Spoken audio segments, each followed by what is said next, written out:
Yeah. You might recall addressing Hollywood. I probably addressed this group a whole bunch of times, but that I remember any particular one, probably not. But go on. Yes. Let me refresh you. Yeah. Okay. We're talking about the problems in Washington. Yes. And basically what you told this group was the problems in Washington were our fault. They were our fault, the voters, Sure. because we keep sending people back. Remember that? Well, I don't remember saying specifically that, but if you said what happens in Washington is a reflection of what the voters do, absolutely, I agree with that. Yes. Well, then my question is, why would we want to send you back? Well, you maybe don't. All right. The Washington, and this is what I think is great. I think the people that in Washington reflect the values of the people in their districts. It reflects the intensity of how they feel about issues at a given point at any given election, and what you saw in 2008 with the election of President Obama was, in many cases, in 2006 and 2008 was a repudiation of some of the policies that had been put in place by Republicans and by the Bush administration.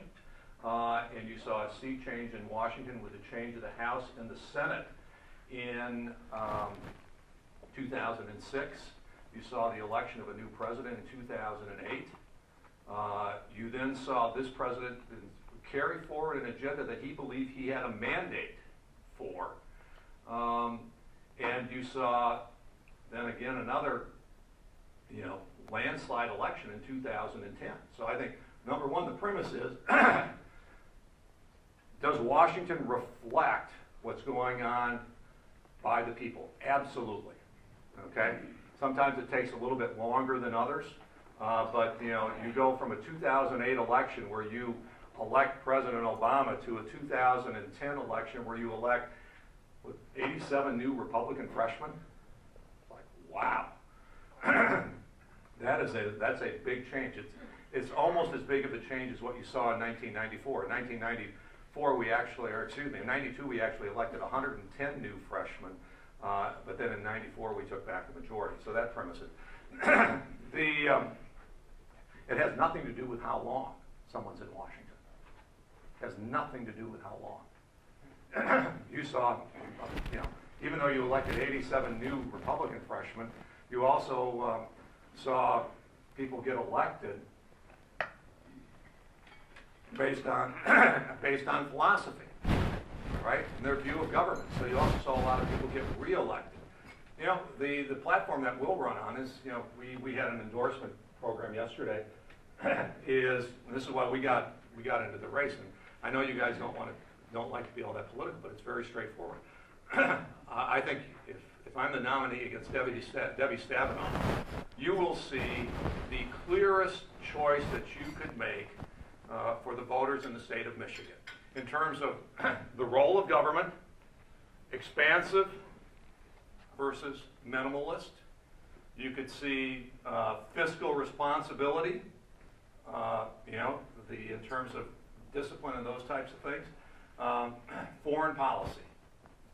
Okay, and those will be the issues that we talk about. Where do we create jobs? Do we create jobs through government, or do we create jobs by unleashing the entrepreneurial spirit of the people in West Michigan and Michigan and across the country? There are two clear, distinct visions, and you will have an opportunity to choose between the two of them. And if you like my vision and philosophy of government, you'll vote for me. If you like hers, you will vote for her, and ultimately the 9.5 million people of Michigan will make up their mind as to who will be their senator for the next 6.5 years. Yeah? Do you have any way to address our low voter turnout? That's always an interesting question, low voter turnout. The first thing that I think that you really want to have is you want to have informed voters. Okay. So the first thing you have to do is how do you get people more engaged in the process? I think Bill's done it. I've done it. A lot of our colleagues do it. We do the town hall meetings. in person.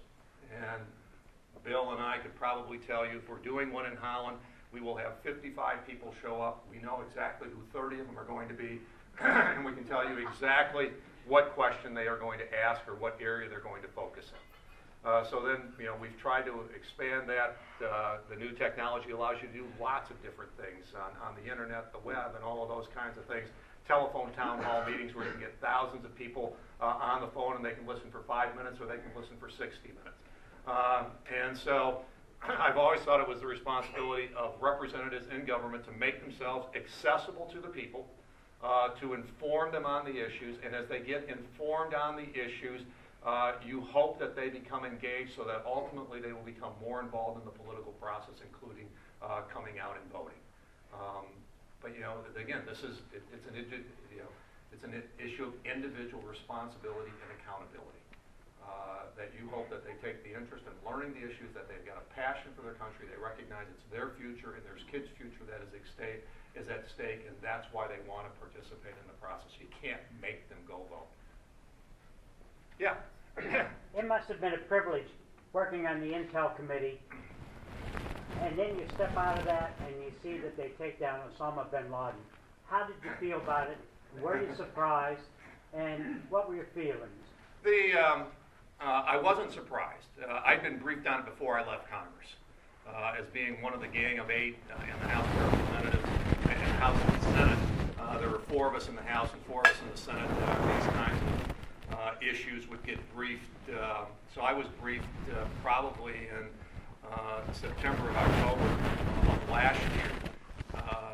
That we finally believe that we've got a bead on where bin Laden is. I think they were looking at that place for more than 8-9 months. And so my last words to Leon Panetta were, Leon, when you got a pretty high degree of confidence, it doesn't have to be 100%, take the shot, okay? And if you need me, I'll back you up. Because Lee and I actually developed a very good friendship. He was from the House. He did a tremendous job as director of the CIA. I was in London. I was asleep when it happened. All right? I woke up the next morning, and again, you look at your BlackBerry, and you got all of these messages. Okay, what happened? And you find out that they got bin Laden. I think it's a relief. It's not euphoria. I mean, again, you went out and you killed somebody, okay? So it's not a euphoric, wow, great, we killed somebody.